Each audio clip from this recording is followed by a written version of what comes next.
Assalamualaikum warahmatullahi wabarakatuh. Bertemu lagi di channel Nanti Malam. Gimana kabarnya teman-teman? Semoga kalian dalam keadaan sehat selalu. Malam ini saya akan membawakan cerita pesugihan salon kecantikan di Bandung. Jangan lupa subscribe dan nyalakan lonceng notifikasinya agar nggak ketinggalan cerita horor berikutnya. Oke, tanpa berlama-lama lagi, siapkan nyali kalian karena kita akan langsung masuk ke ceritanya. Di sebuah sudut jalan kecil di daerah Bandung, berdiri sebuah salon sederhana bernama Salon Mawar. Salon itu tidak mewah, hanya berdinding cat putih yang mulai kusam dan kursi tunggu yang warnanya sudah pudar. Di dalamnya, kipas angin berdengung, pelan memutar udara yang terasa lembab. Di balik meja resepsionis berdirilah seorang wanita berusia 45 tahun bernama Bu Mawar. Ia adalah sosok pekerja keras.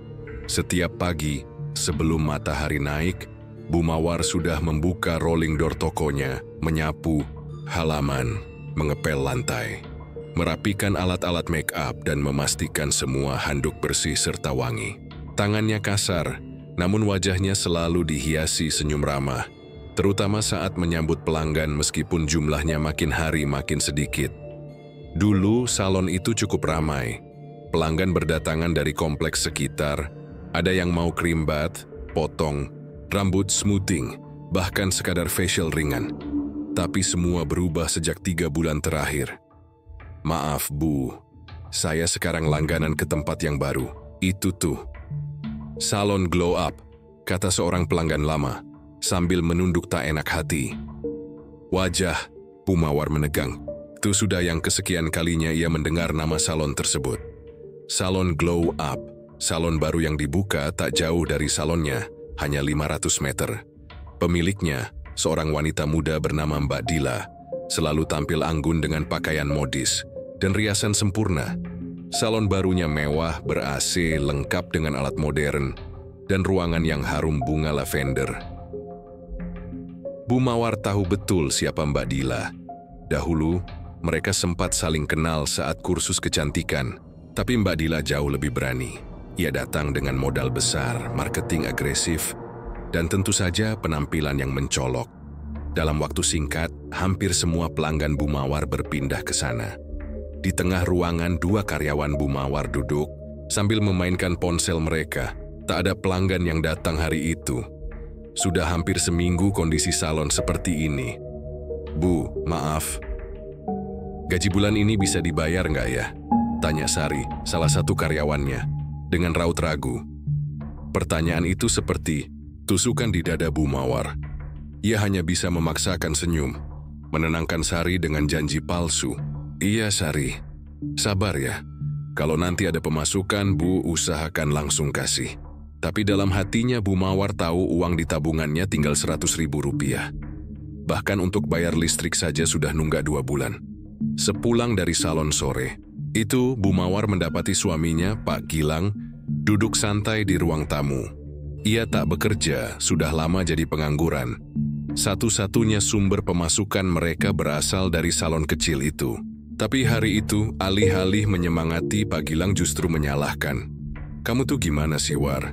Masa kalah sama salon baru itu? Nggak bisa nyari cara biar usaha kita laris? Bu Mawar hanya menunduk. Bukan karena pasrah, tapi karena lelah. Udah, usaha Mas, tapi ya pelanggan pergi satu-satu. Pak Gilang berdiri, mondar-mandir seperti sedang menahan emosi. Kita nggak bisa begini terus. Aku dengar dari temen, ada cara lain, cara biar usaha langsung rame. Tapi butuh keberanian. Bu Mawar menoleh, raut wajahnya bingung. Maksudnya Mas, Pak Gilang menatap istrinya lama, sebelum akhirnya berbisik, pesugihan. Kata itu seakan membuat ruangan menjadi lebih gelap. Bu Mawar terdiam, mulutnya setengah terbuka, matanya berkedip cepat, mencoba memastikan bahwa yang ia dengar tidak salah. Mas, kamu nggak waras ya? Pak Gilang mendesah, lalu duduk kembali. Dengerin dulu, ini bukan pesugihan yang aneh-aneh. Kata temanku, kita cuma perlu ngalap berkah kasih sesajen, nggak lebih. Namun di dalam hati kecilnya, Bu Mawar tahu, pesugihan selalu datang dengan harga mahal. Ia menolak. Tapi malam itu, saat ia menghitung uang terakhirnya dan menatap tagihan, Mati listrik serta tumpukan utang di laci, pikirannya mulai goyah. Di tengah malam saat semua orang tidur, Bu Mawar terjaga. Ia duduk di depan cermin salon, memandangi wajahnya yang letih. Suara kipas yang berputar terdengar seperti bisikan pelan. Bisikan yang entah datang dari pikirannya sendiri, atau sesuatu yang jauh lebih gelap. Hujan turun rintik-rintik malam itu, menambah dingin udara Bandung yang sudah menggigit sejak sore. Jam menunjukkan pukul 11 malam, tapi Bu Mawar belum bisa memejamkan mata. Ia duduk di ruang tengah, hanya ditemani lampu temaram dan secangkir teh yang sudah dingin. Tatapannya kosong menatap pintu salon yang tertutup. Wajah-wajah para pelanggan yang dulu akrab dengannya kini hanya tinggal kenangan. Di kamarnya, Pak Gilang masih terjaga. Ia duduk bersandar di tempat tidur sambil menyalakan rokok. Tatapannya mengarah pada istrinya yang tampak bimbang. "Kalau kamu terus ragu, kita nggak akan kemana-mana," katanya datar. Bu Mawar menoleh, menatap mata suaminya. "Aku takut, Mas. Kalau caranya harus pakai tumbal atau apalah itu, aku nggak sanggup." Pak Gilang menghela napas. Ia mematikan rokoknya, lalu duduk di samping Bu Mawar. "Aku udah tanya-tanya. Ada orang tua di Lembang, namanya Ki Jabang. Katanya dia bisa bantu usaha kita jadi rame. Tapi ya itu, butuh kesungguhan dan sedikit keberanian." Bu Mawar masih terdiam, tapi ada sesuatu yang menggelitik pikirannya. Rasa takut itu mulai bercampur dengan rasa putus asa. Bayangan Sari, karyawannya, meminta gaji dan tumpukan utang yang tak kunjung terbayar, membuat pertahanannya rapuh. "Besok pagi kita ke sana," ucapnya pelan. Pak Gilang tersenyum kecil. Bagus.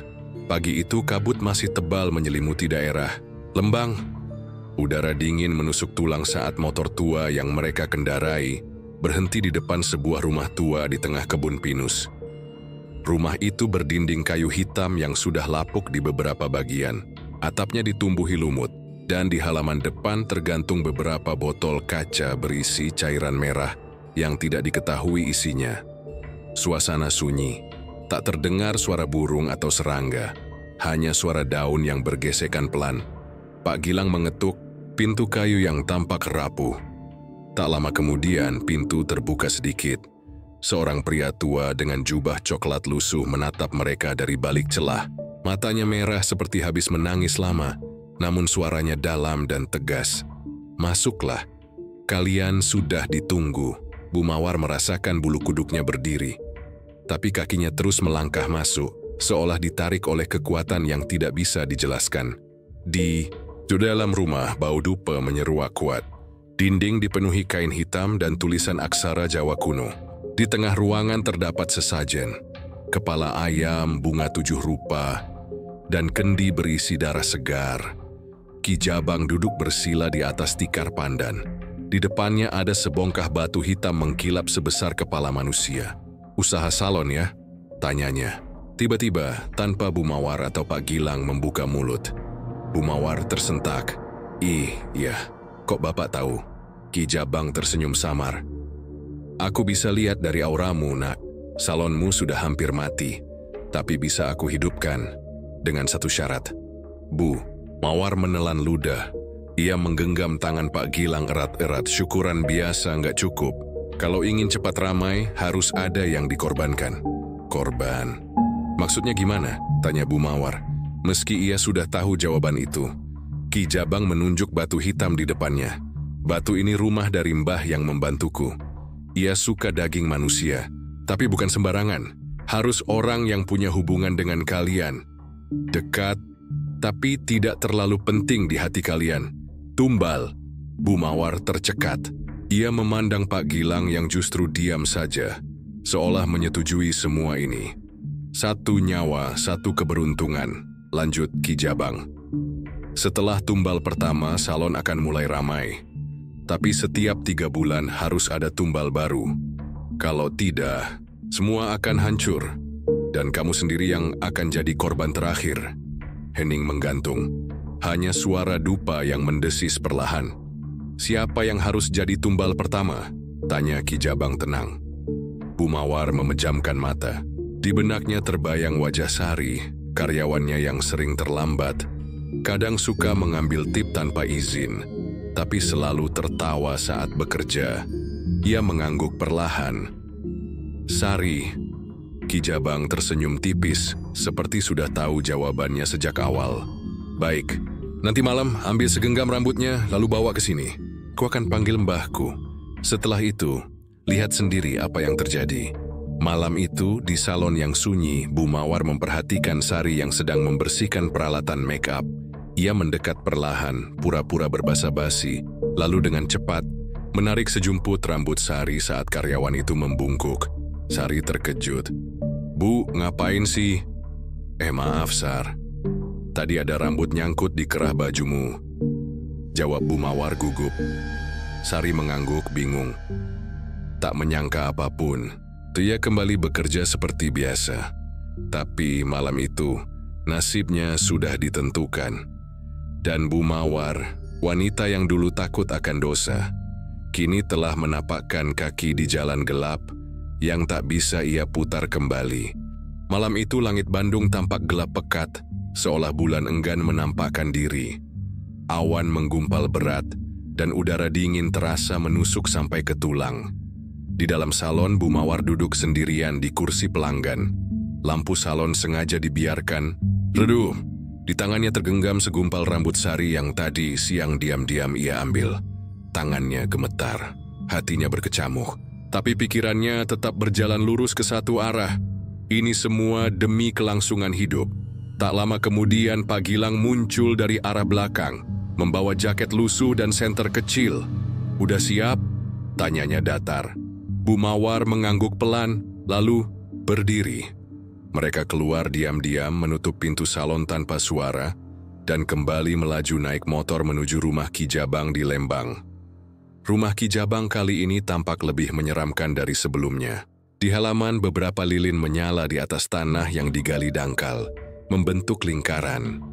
Asap dupa membubung ke langit malam. Di tengah lingkaran Ki Jabang duduk bersila dengan mata terpejam.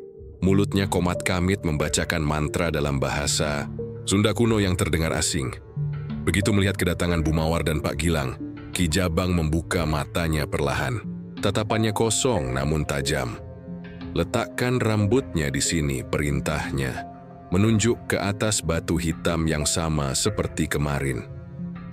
Bu Mawar melangkah pelan dan meletakkan segumpal rambut itu dengan hati-hati.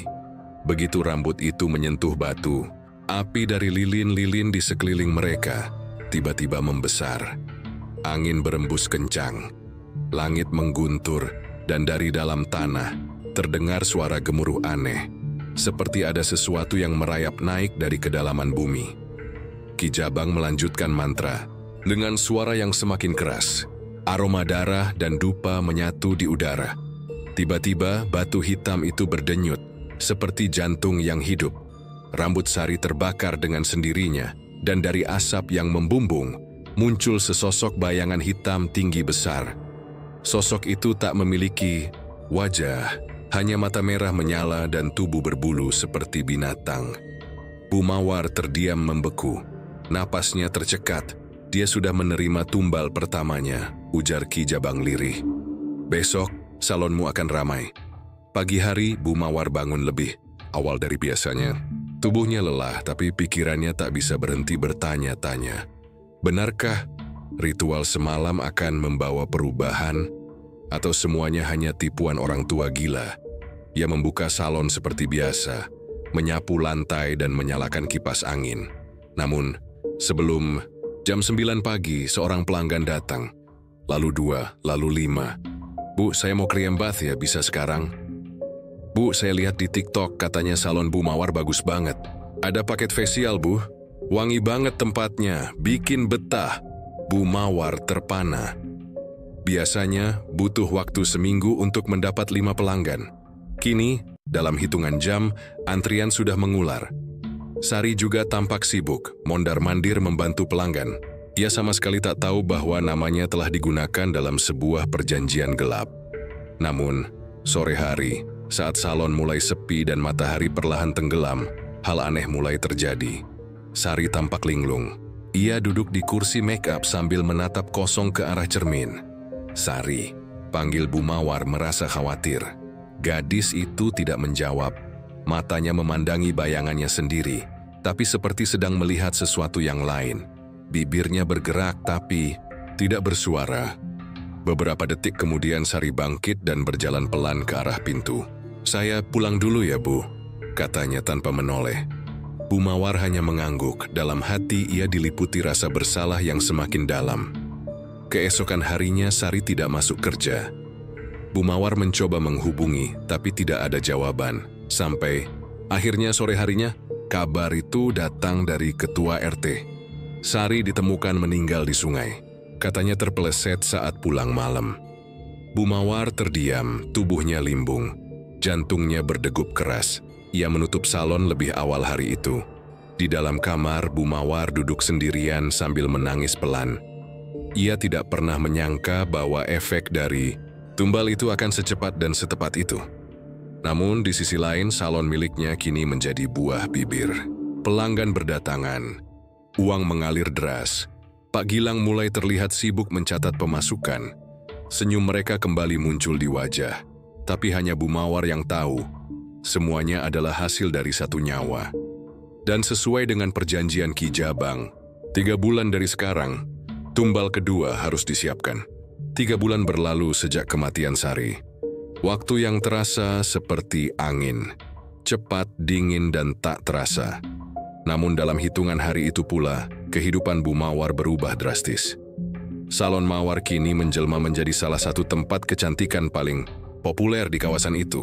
Pelanggan datang dari berbagai daerah. Bahkan beberapa selebgram lokal sudah mulai mampir dan membuat video review. Salon Bu Mawar tuh beda ya.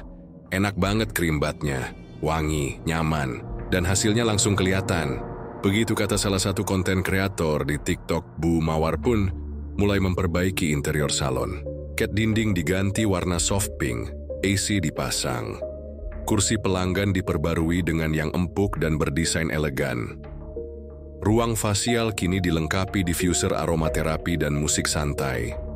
Dari luar, tak ada yang menyangka bahwa semua kemewahan ini dibayar dengan darah. Di balik senyum manisnya, Bu Mawar menyimpan rahasia gelap. Ia tahu bahwa waktunya hampir habis. Ki Jabang sudah mengingatkannya seminggu lalu lewat pesan singkat yang entah dari mana asalnya. Sudah mendekati batas waktu. Persiapkan tumbal kedua. Kalau terlambat, gilirannya jadi milikmu sendiri. Malam hari saat suasana salon sepi dan semua pegawai sudah pulang, Bu Mawar duduk merenung di dalam ruang perawatan. Ia memutar kembali nama-nama yang masuk di kepalanya, tapi semuanya terasa terlalu dekat, terlalu penting. Lalu pikirannya terhenti pada 2 orang pelanggan setia, Devi dan Lina. 2 sahabat muda itu selalu datang seminggu sekali ke salonnya. Mereka periang, ceria, dan selalu mengunggah aktivitasnya di media sosial.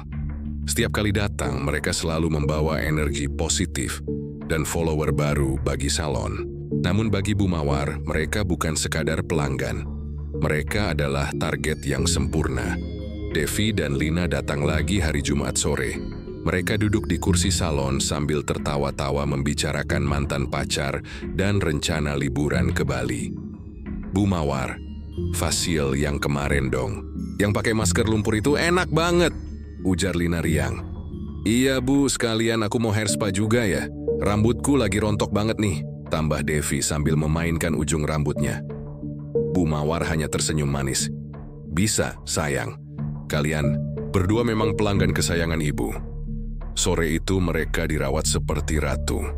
Tapi tak ada yang tahu bahwa Bu Mawar sudah mempersiapkan sesuatu.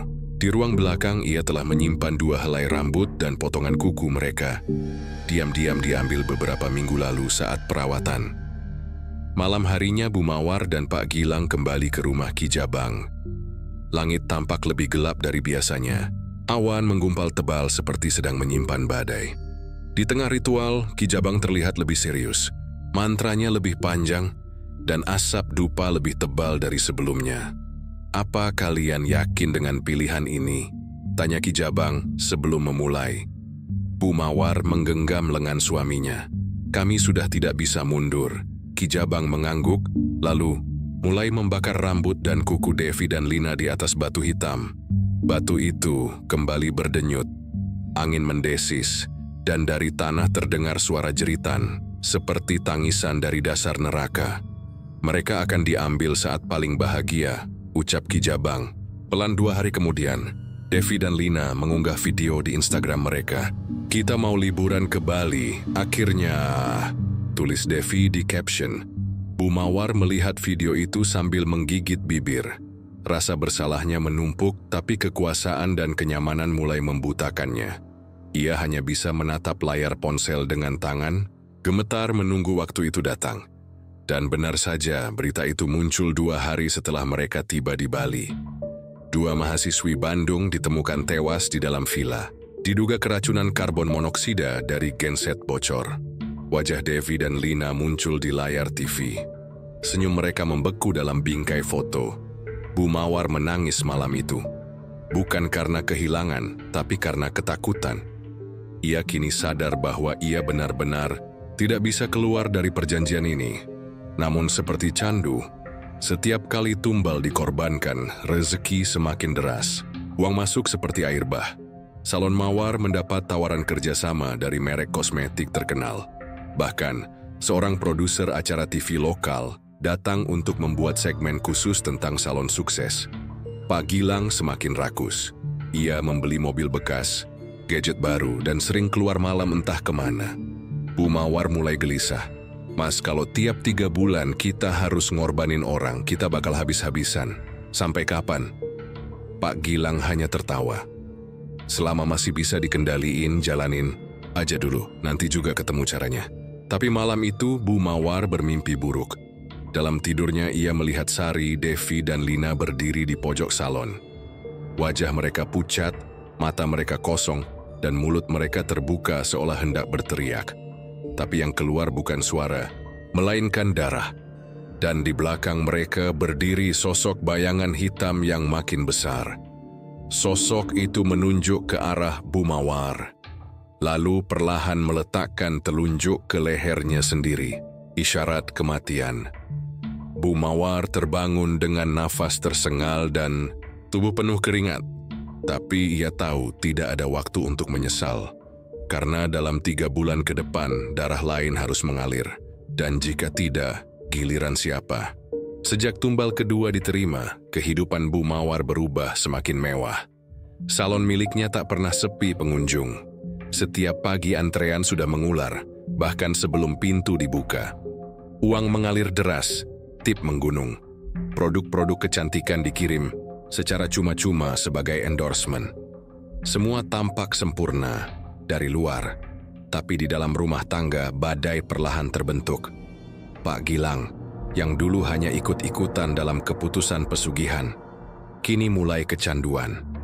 Sayang, kita beli tanah yuk. Yang di daerah atas itu, katanya bakal jadi kompleks elit, ucapnya suatu malam sambil menggulir layar ponselnya. Bu Mawar yang sedang membersihkan sisa masker wajah pelanggan hanya mengangguk pelan. Hatinya tidak tenang. Sudah 2 malam berturut-turut ia bermimpi buruk. Mimpi tentang darah di wastafel salon, rambut yang menjulur dari lantai, dan suara tangis perempuan yang memanggil-manggil namanya. Aku juga mau beliin kamu mobil, Ma. Masa salon kita rame gini tapi kita masih naik motor tua? Malu dong. Kita nggak bisa terus begini, Mas, gumam Bu Mawar pelan, nyaris tak terdengar. Pak Gilang menoleh. Maksudmu? Kita udah 2 kali ngorbanin orang, Mas. 1 pegawai kita, 2 pelanggan. Aku nggak tahu apa bisa tidur nyenyak lagi. Pak, Gilang mendengus berdiri dari sofa. Kamu ini kenapa sih? Bukannya dulu kamu yang ngajak aku buat ikut ke Ki Jabang. Sekarang udah enak malah mau berhenti. Suara Pak Gilang meninggi. Bu Mawar hanya diam, menunduk. Ia tahu lelaki yang dulu penuh pengertian itu kini perlahan menghilang, digantikan oleh sosok serakah yang dibutakan harta. Seminggu kemudian, sesuatu yang tak diinginkan mulai terjadi.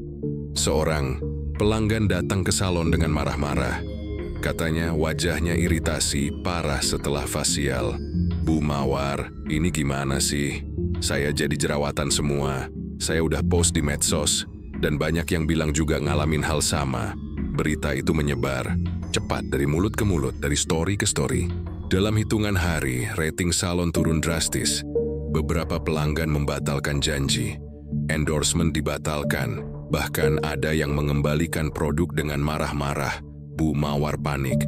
Tapi bukan hanya dia, Pak Gilang lebih kalap.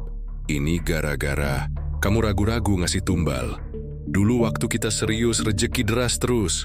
Sekarang kamu malah takut sendiri. Mas, itu nyawa manusia.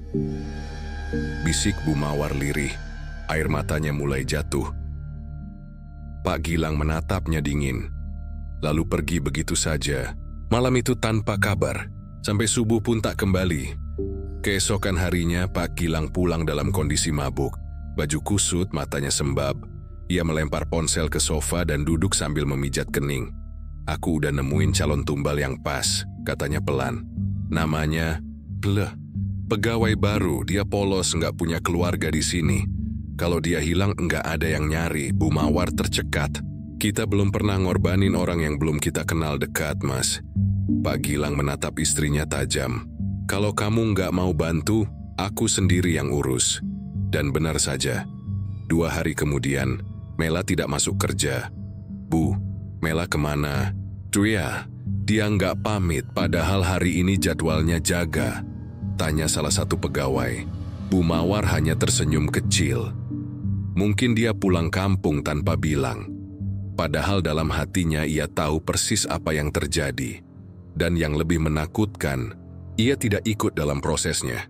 Semua dilakukan Pak Gilang sendiri, di luar kendalinya. Malam itu, Bu Mawar kembali bermimpi buruk. Ia berdiri di tengah salon, semua kursi pelanggan kosong. Lampu padam. Dari dalam cermin muncul wajah-wajah yang ia kenal. Sari, Devi, Lina, dan Mela. Wajah mereka membiru. Tubuh mereka membusuk dan mata mereka melotot penuh kemarahan. Tiba-tiba, satu persatu mereka merangkak keluar dari cermin, meraih kakinya, menariknya jatuh. Bu Mawar terbangun dengan teriakan, nafasnya memburu. Tangannya gemetar, ia menatap wajah suaminya yang tidur di samping, tampak lelah dan kusut. Apa ini semua pantas? Bisiknya lirih. Namun jawaban tidak datang. Beberapa hari kemudian, salon kembali ramai. Tapi kali ini berbeda. Pelanggan banyak, tapi semua datang dengan wajah murung. Banyak yang mengeluh. Tempat ini makin dingin ya, kayak ada yang ngintilin. Bu, pas facial tadi, aku kayak denger suara perempuan nangis. Wastafel, kalian kok airnya kadang merah ya? Serem tahu. Semua tanda-tanda itu mengerucut pada satu hal. Sesuatu yang dulu tersembunyi, mulai keluar ke permukaan. Dan yang paling aneh, Pak Gilang mulai bicara sendiri. Ia sering terlihat di belakang salon, tertawa pelan sambil menatap dinding kosong. Aku udah kasih yang kalian mau. Sekarang giliran kalian bantu aku, ya. Ia bahkan pernah duduk di ruang tamu selama berjam-jam, menatap cermin dengan mata melotot, lalu tertawa seperti anak kecil. Bu Mawar mulai sadar. Suaminya mulai kehilangan akal. Namun ia belum tahu bahwa giliran tumbal berikutnya bukan ditentukan oleh mereka, melainkan oleh makhluk yang telah mereka panggil. Hari-hari di salon Bu Mawar kembali tampak normal. Pelanggan datang silih berganti. Uang mengalir, produk kecantikan terus berdatangan. Bahkan beberapa artis lokal mulai melirik untuk bekerja sama. Tapi semua itu hanya ilusi. Di balik senyum, ramah dan aroma sabun wangi, ada ketakutan yang terus membayangi. Bu Mawar mulai merasakan sesuatu yang ganjil. Setiap kali ia berdiri di depan cermin, pantulannya seolah tertunda. Seperti ada jeda sesaat sebelum bayangan dirinya mengikuti gerakan. Terkadang, ia melihat sosok hitam berdiri di belakangnya. Hanya sedetik, tapi cukup membuat jantungnya berhenti berdetak.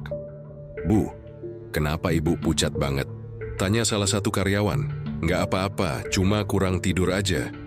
Jawabnya sambil memaksakan senyum. Namun malamnya, ia selalu terbangun dari mimpi buruk yang sama. Dirinya berdiri sendirian di salon yang penuh darah, dikelilingi wajah-wajah familiar, Sari, Devi, Lina, dan Mela. Mereka menangis tapi mulut mereka dijahit, tangan mereka menggapai-gapai, meminta keadilan. Suaminya Pak Gilang semakin parah. Ia sering tertawa sendiri di sudut salon atau berbicara dengan dinding. Kadang-kadang, dia mengelus lantai seperti sedang menyentuh kepala anak kecil. Tenang, tenang, abis ini ada lagi. Tinggal satu tumbal lagi, gumamnya. Mas, bentak Bu Mawar suatu malam. Kamu ini kenapa sih? Kamu bukan Gilang yang dulu. Pak Gilang menoleh perlahan, matanya kosong. Kamu nggak ngerti, mereka sekarang temanku. Mereka jagain kita. Asal kita terus kasih yang mereka mau. Bu Mawar mundur beberapa langkah. Suaminya bukan lagi suami. Ia lebih seperti boneka yang dikendalikan sesuatu yang tak terlihat. Malam-malam di salon semakin menyeramkan. Beberapa pegawai mengundurkan diri diam-diam. Ada yang mengaku melihat perempuan duduk di kursi fasial saat malam hari. Ada pula yang mendengar suara tangisan dari ruang perawatan. Aku nggak kuat, Bu. Ini tempat bukan tempat biasa, kata Wulan, pegawai yang paling lama bekerja. Sebelum pamit secara mendadak, salon ini udah kayak kuburan hidup, Bu. Sejak itu hanya tinggal 2 pegawai yang bertahan, dan mereka pun tampak ketakutan setiap kali bekerja. Mereka lebih banyak diam, bekerja cepat, dan selalu pulang tepat waktu. Suatu malam, Bu Mawar sendirian menutup salon. Saat hendak mematikan lampu, ia melihat sesuatu yang membuat tubuhnya kaku. Di salah satu kursi fasial, duduk sosok wanita berbaju putih dengan rambut panjang menutupi wajah. Bu Mawar tak bisa bergerak. Tangannya gemetar, kakinya seperti terpaku ke lantai. Wanita itu perlahan mengangkat kepalanya. Wajahnya hancur, mata membusuk, kulit terkelupas. Dan dari mulutnya menetes darah hitam. Tiba-tiba suara terdengar di telinganya. Pelan, dingin, menusuk. Sekarang giliranmu. Bu Mawar terbangun dari pingsan. Ia sudah tergeletak di ruang perawatan. Nafasnya tersengal, tangannya bergetar hebat. Ia tahu waktunya sudah dekat. Ia mencoba mencari Pak Gilang, tapi rumah kosong, salon kosong, bahkan ponselnya tak aktif. 3 hari lamanya suaminya menghilang. Dan saat kembali, ia sudah bukan manusia. Pak Gilang pulang dengan tubuh lemas dan bau busuk. Ia hanya duduk di kursi makan, menggambar sesuatu di meja dengan jari. Lambang aneh menyerupai mata terbalik dan tengkorak. Sudah selesai, katanya. Apa maksudmu selesai? Siapa tumbalnya kali ini? Teriak Bu Mawar. Pak Gilang menoleh. Kamu. Darah Bu Mawar seketika dingin. Gimana maksudnya? Ki Jabang bilang, kita melanggar perjanjian. Harusnya tumbal ketiga disiapkan 3 minggu lalu. Karena kamu terlambat, makhluk itu sudah milih sendiri. Dan dia milih kamu. Mas Gilang, jangan gila. Kita bisa akhiri ini semua. Sudah terlambat, Mawar. Bahkan aku pun gak bisa nolong kamu. Malam itu, Bu Mawar mencoba kabur. Ia berlari keluar rumah, menelusuri gang-gang gelap sambil membawa koper kecil. Tapi kemanapun ia pergi, jalan terasa memutar. Ia kembali ke salon tanpa sadar. Salon yang kini gelap, dingin, dan penuh bayangan. Saat ia masuk, semua cermin memantulkan dirinya. Tapi pantulan itu bukan dirinya yang sekarang, melainkan versi dirinya yang kurus, pucat, dan berdarah. Lalu dari belakang, muncul sosok tinggi besar, berkulit legam, dengan taring panjang dan mata merah menyala. Genderuwo, penjaga perjanjian. Makhluk itu menyeringai, dan malam itu, tidak ada lagi yang keluar dari salon. Keesokan harinya, warga sekitar heboh. Salon Mawar tutup.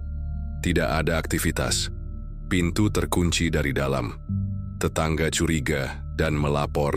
Ke RT saat pintu didobrak, mereka hanya menemukan satu hal. Cermin besar di ruang facial. Penuh darah dengan tulisan merah seperti tercakar. Perjanjian sudah lunas. Pak Gilang ditemukan di pojok ruangan. Duduk sambil menggoyang-goyangkan tubuhnya. Matanya kosong. Mulutnya berkomat kamit. Aku nggak mau jadi tumbal. Aku udah kasih semuanya. Ia dibawa ke rumah sakit jiwa keesokan harinya, dan salon Mawar pun ditutup untuk selamanya. Setelah kejadian malam itu, salon kecantikan Mawar resmi ditutup. Warga sekitar hanya berani berbisik-bisik jika lewat di depannya. Mereka mengatakan tempat itu angker. Ada yang mengaku melihat bayangan wanita berdiri di balik tirai jendela lantai 2, padahal semua tahu Bu Mawar sudah hilang tanpa jejak. Pak Gilang. Ia kini berada di rumah sakit jiwa di pinggiran Lembang. Tubuhnya kurus kering, matanya melotot kosong, dan bibirnya terus menggumamkan kata yang sama setiap hari. Jangan ambil aku, jangan ambil aku. Mawar, kamu di mana? Para perawat takut mendekat jika giliran menjaga ruangannya.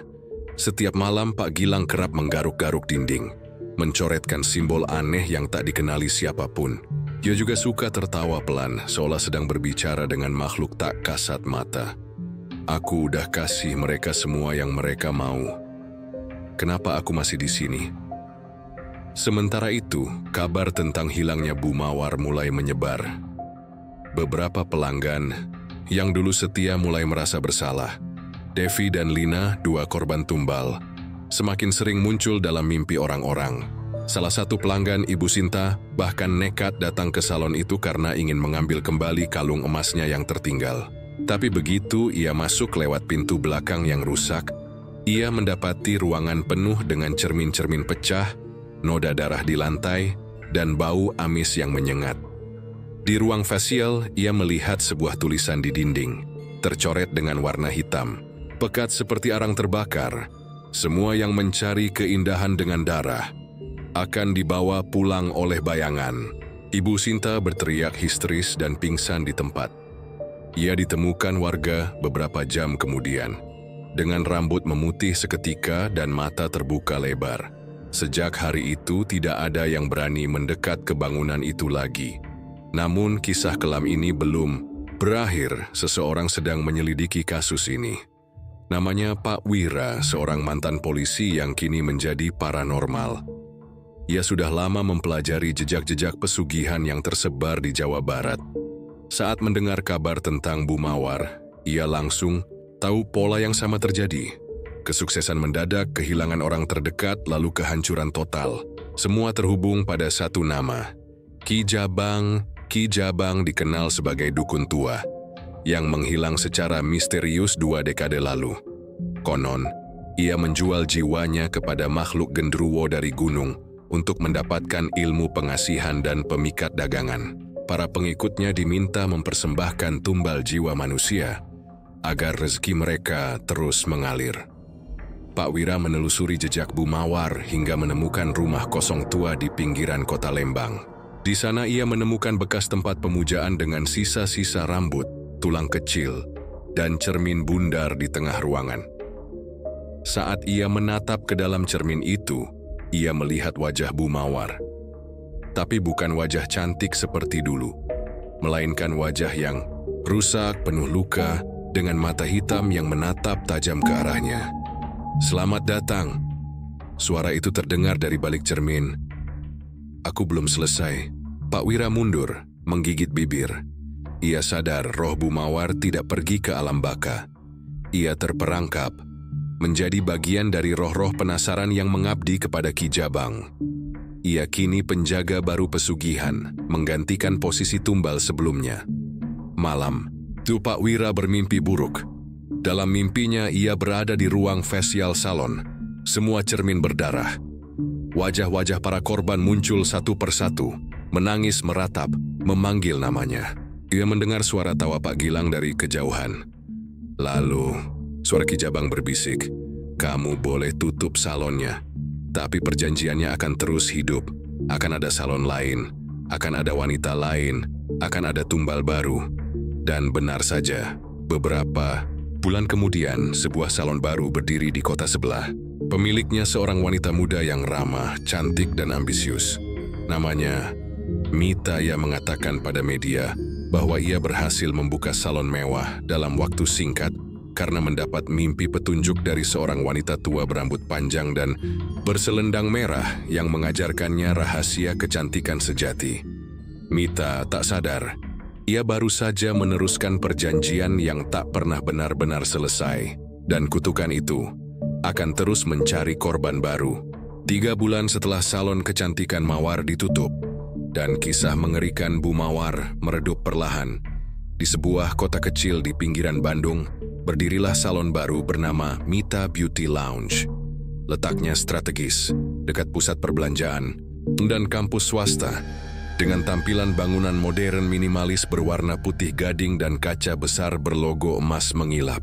Pemiliknya Mita, seorang wanita berusia 26 tahun, manis, bersemangat, dan tampak seperti pemilik bisnis yang polos. Ia dulu hanya karyawan biasa di sebuah salon di Cimahi, tapi secara mengejutkan berhasil membuka salon sendiri dengan fasilitas mewah, mulai dari kursi fasial otomatis, steam room, hingga deretan produk luar negeri mahal. Orang-orang bertanya-tanya, dari mana Mita bisa dapat modal ratusan juta? Namun Mita hanya tersenyum dan berkata, "Saya cuma mengikuti petunjuk mimpi dari seorang wanita tua. Dia bilang saya ditakdirkan sukses kalau saya mau percaya dan berbagi." Kata berbagi itu membuat beberapa orang mengernyit. Tapi siapa yang peduli? Salon itu cepat sekali ramai. Pelanggan datang dalam jumlah besar, memuji hasil perawatan yang luar biasa. Banyak yang bilang wajah mereka jadi lebih glowing hanya dalam sekali fasial. Jerawat sembuh seketika, rambut makin lebat dalam semalam. Bahkan yang punya masalah kulit menahun pun mendadak sembuh. Mita pun jadi viral di TikTok dan Instagram. Ia sering membagikan video transformasi wajah pelanggannya. Di balik kamera, dia selalu tersenyum. Tapi matanya menyimpan rahasia yang dalam. Malam hari di salon itu sangat berbeda. Setelah semua pelanggan pulang dan pegawai selesai bersih-bersih, Mita selalu menyendiri di ruang perawatan belakang yang terkunci rapat.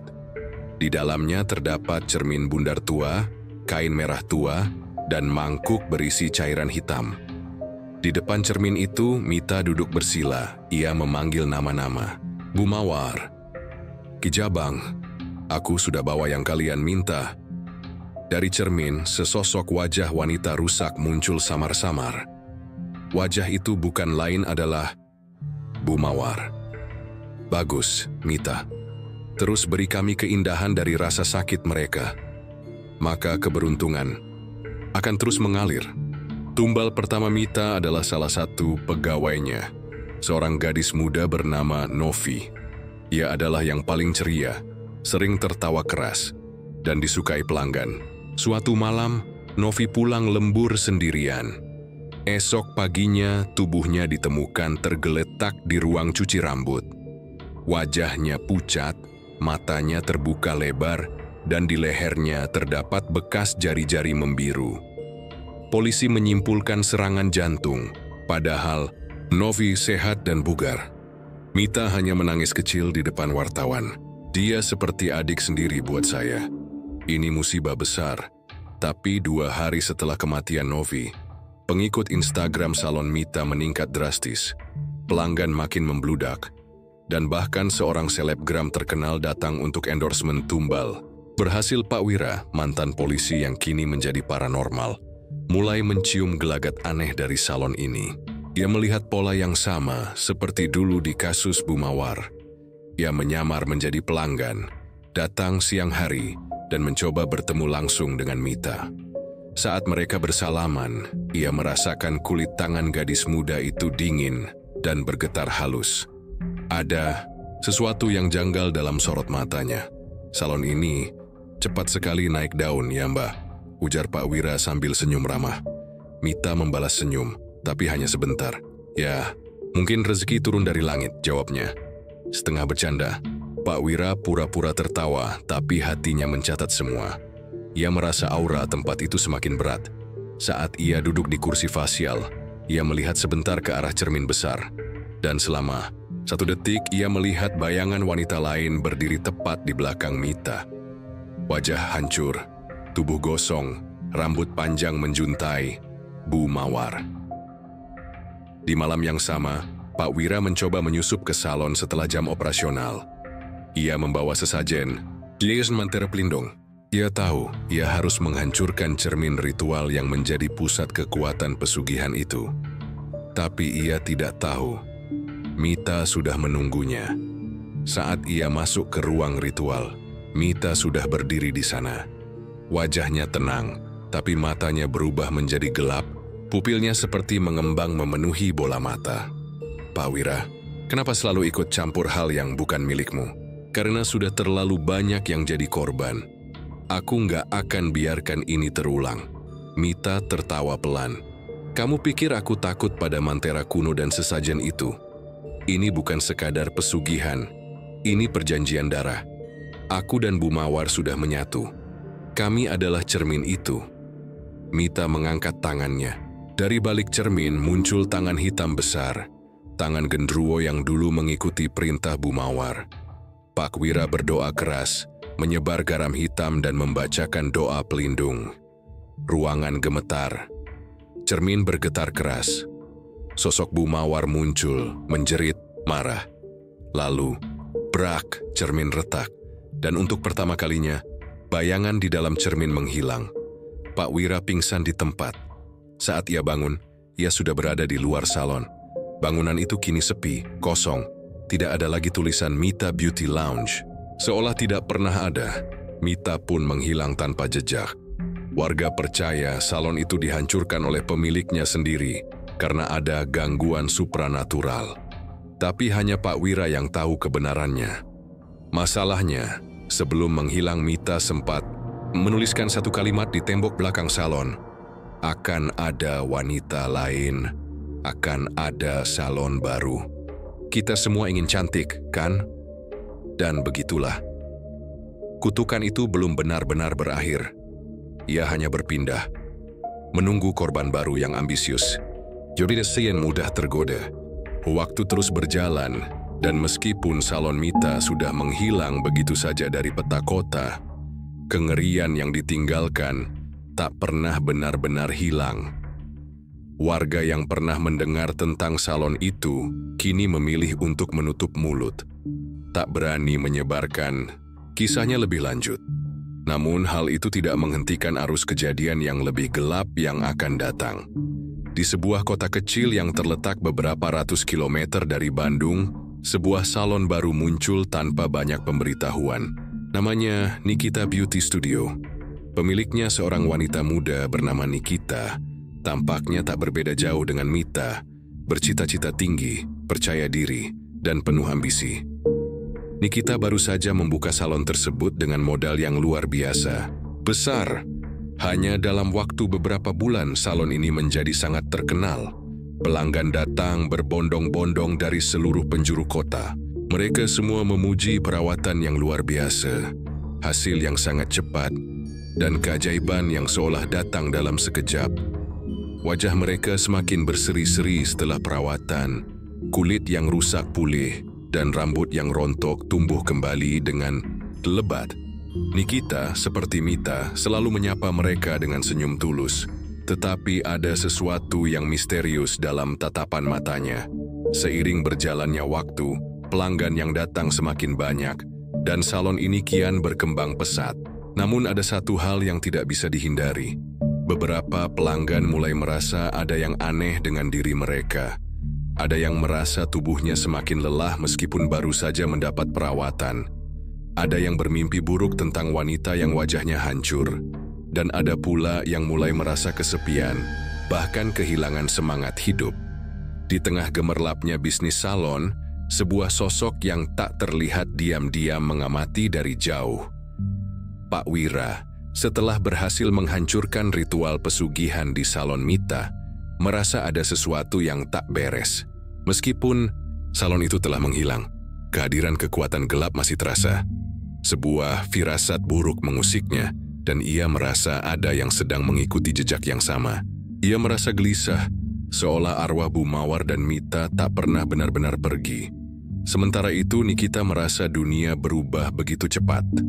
Ia mulai mendapatkan banyak uang, banyak pengikut, dan selalu dipuji-puji oleh para pelanggan setianya. Namun, malam-malam panjang selalu dihantui oleh bisikan yang datang dari dalam cermin besar yang ada di ruang tengah salon. Setiap malam setelah semua pelanggan pergi, Nikita duduk sendirian di depan cermin itu. Awalnya, ia hanya merasa sedikit cemas, tapi seiring berjalannya waktu, bisikan itu menjadi semakin keras. "Kamu tahu kan, Nikita, ini bukan hanya soal kecantikan. Ini soal pengorbanan. Kamu harus membayar harga yang sangat mahal. Mata Nikita tertuju pada bayangan yang mulai muncul di cermin. Wajah wanita dengan rambut panjang mengalir, kulitnya hancur dan terbakar, matanya kosong dan hitam pekat. Itu adalah wajah Bu Mawar. Nikita terdiam, tubuhnya bergetar, tapi ia mencoba mengabaikannya. Kecantikan itu bukan hadiah gratis, Nikita. Suara itu melanjutkan. Semua yang datang ke sini akan memberikan sesuatu. Apa yang kamu berikan? Nikita merasa seperti ada sesuatu yang menjeratnya.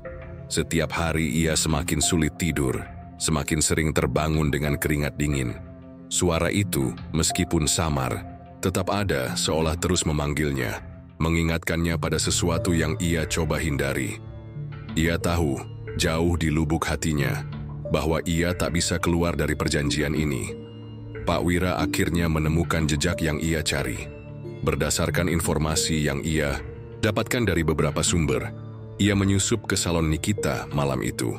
Berpura-pura menjadi pelanggan, ia merasakan aura gelap yang sangat kuat di sekitar salon itu. Bahkan, lebih kuat dari yang ia rasakan di salon Mita. Sesuatu yang sangat berbahaya, sesuatu yang sudah tidak bisa lagi dihentikan oleh mantera atau sesajen biasa. Di dalam ruang perawatan, Pak Wira melihat cermin besar di dinding. Ia merasa ada yang aneh, ada sesuatu yang hidup di dalamnya. Dan ketika ia mendekat, ia melihatnya wajah Bu Mawar, tertawa dengan sinis seolah menghina segala usaha yang telah dilakukan untuk menghancurkan pesugihan itu. "Kamu pikir kamu bisa menghentikannya?" Suara Bu Mawar terdengar di telinganya. Kekuatan ini sudah mengakar. Salon ini hanya permulaan. Mita adalah bagian darinya dan kamu pun tahu, kau hanya menunda yang tak bisa dihentikan. Pak Wira merasa dadanya sesak.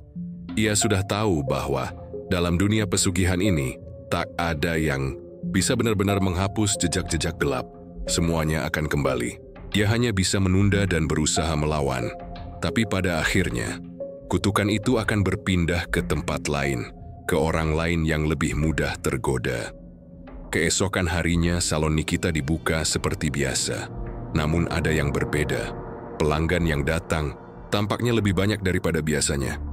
Mereka semua memuji hasil perawatan yang luar biasa. Kulit mereka semakin cantik, rambut mereka semakin berkilau, dan wajah mereka tampak lebih muda. Namun ada sesuatu yang lebih menakutkan yang terjadi pada mereka.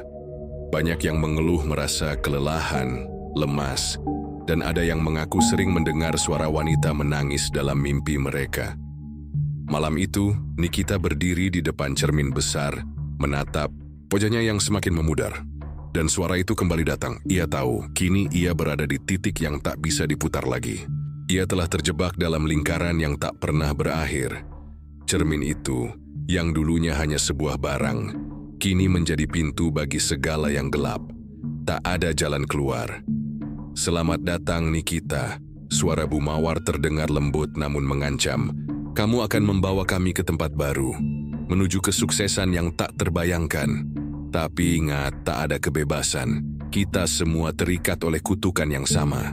Pak Wira, setelah mengetahui semuanya, tahu bahwa ia tak bisa lagi hanya berdiam diri. Meskipun ia merasa sudah gagal menghentikan kutukan ini, ia memutuskan untuk mencari cara terakhir. Mungkin ia harus pergi ke sumber asal, mencari Ki Jabang, si dukun tua yang memulai semua ini. Jika ada cara untuk menghancurkan kutukan ini, selamanya itulah satu-satunya harapan yang tersisa. Namun meskipun ia terus berusaha, Pak Wira tahu satu hal yang pasti. Kutukan ini akan terus berlanjut, mengikat setiap generasi baru yang terjerat dalam godaan kemewahan dan kecantikan. Dan dunia ini akan terus dihantui oleh warisan gelap yang tak pernah benar-benar berakhir. Terima kasih buat teman-teman yang sudah mendengarkan ceritanya. Jangan lupa tinggalkan pesan dari cerita tersebut di kolom komentar. Semoga kalian sehat selalu dan lancar rezeki. Saya pamit undur diri. Wassalamualaikum warahmatullahi wabarakatuh.